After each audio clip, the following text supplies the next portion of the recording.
इसको कौन कौन लिखा था? लिखे नहीं थे?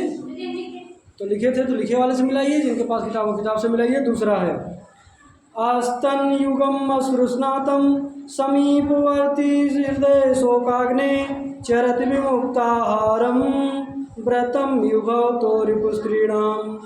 ये दूसरा वाला है, श्लोक में दिया है, आर्यछंद है जो सुख के द्वारा कहा गया है। देखें अर्थ इसका, कह रहा है तोता भावतो रिपु स्त्रीणाम।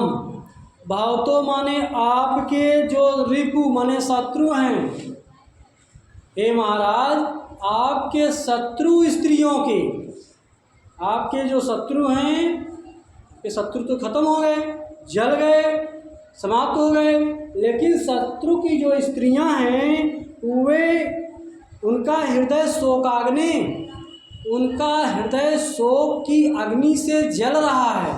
उनका हृदय शोक की अग्नि से, शोक की ज्वाला से, हृदय शोकाग्नि का अर्थ होता है उनका हृदय, किनका हृदय? शत्रु की स्त्रियों का हृदय शोक रूपी अग्नि की ज्वाला में धधक रहा है, जल रहा है। और जलने से आस्तन युगम, उनके जो दोनों स्तन हैं वे दोनों स्तन समीपवर्ती, पास में हृदय के करीब होने के कारण अश्रुस्नातम, हर समय आंसुओं में नहाए हुए हैं।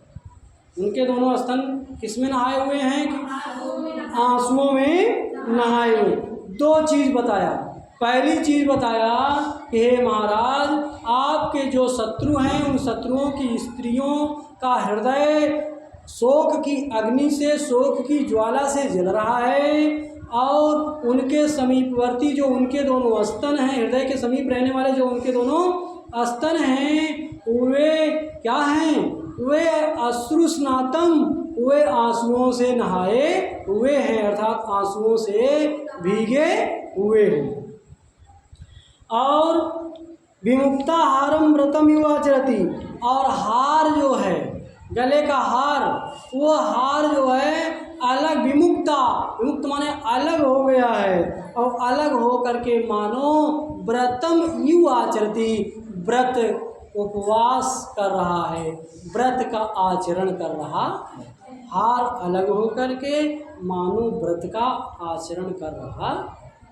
तीन चीज़ आपको जानना है, तीन पॉइंट है इस श्लोक के अर्थ में कि हे महाराज आपके जो शत्रु की स्त्रियां हैं उनके हृदय में आग की ज्वाला धधक रही है, जिस कारण से समीपवर्ती अर्थात पास में रहने वाले उनके दोनों स्तन आंसुओं में भीगे हुए हैं, नहाए हुए हैं, और साथ ही साथ उनके जो गले के हार हैं वे हार क्या हैं? दूर हो गए हैं, मुक्त हो करके मानो आचरण, किसका आचरण? व्रत का आचरण कर रहे हैं, तो उपवास का आचरण कर रहे हैं। इस प्रकार से ही इसका अर्थ हुआ।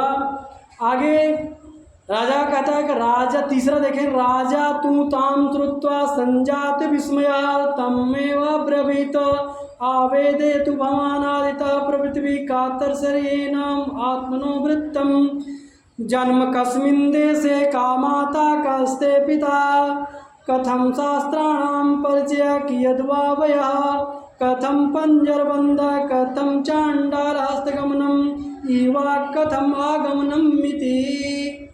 इसका अर्थ देखिए, राजा तू श्रुत्वा, राजा उस तोते की बात को सुनकर, किसकी बात को सुनकर? जब राजा सूत्रक ने उस तोते की बात को सुना तो सुन करके संजात विस्मय, आश्चर्यचकित हो गए। क्या हो गए?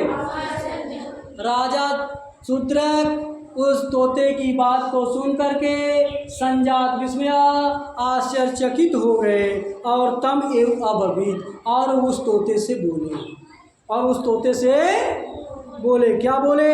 आवेदयतु भवान आदितः, आप शुरू से, आदिता माने शुरू से लेकर, प्रारंभ से लेकर के सारी बातें बताइए। कातर सेना करें कि आप शुरू से लेकर के, आरंभ से लेकर के, कातर से माने विस्तार पूर्वक इसकी चर्चा करिए, इसके आप मनोवृत्तम अपने विषय में बताइए।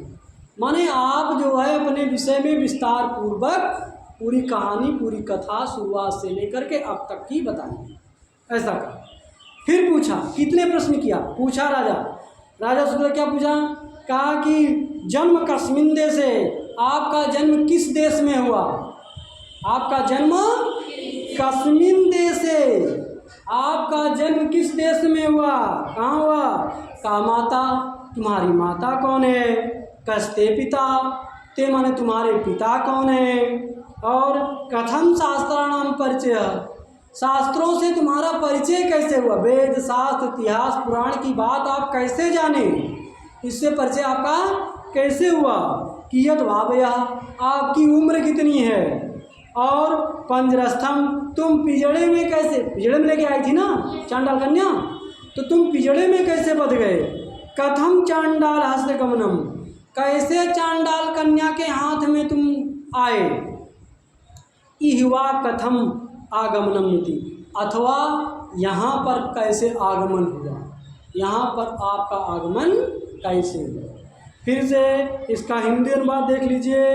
राजा उस सुख की तोते की बात को सुन करके आश्चर्यचकित हो करके उस तोते से बोला कि आप शुरू से लेकर के विस्तार से अपने बारे में बताइए, आपका जन्म किस देश में हुआ, आपकी माता कौन है, आपके पिता कौन है, आपको शास्त्रों का ज्ञान या शास्त्रों से परिचय कैसे हुआ, आपकी अवस्था कितनी है, आप पिजड़े में कैसे बच गए, और इस चांडाल कन्या के हाथ में कैसे आए, अथवा आपका आगमन यहाँ पर किस तरीके से हुआ, यह सारी चर्चा, ये सारी बात विस्तार पूर्वक आप हमको बताइए। इस प्रकार से ये तीसरे गद्यांश का हिंदी अनुवाद रहा।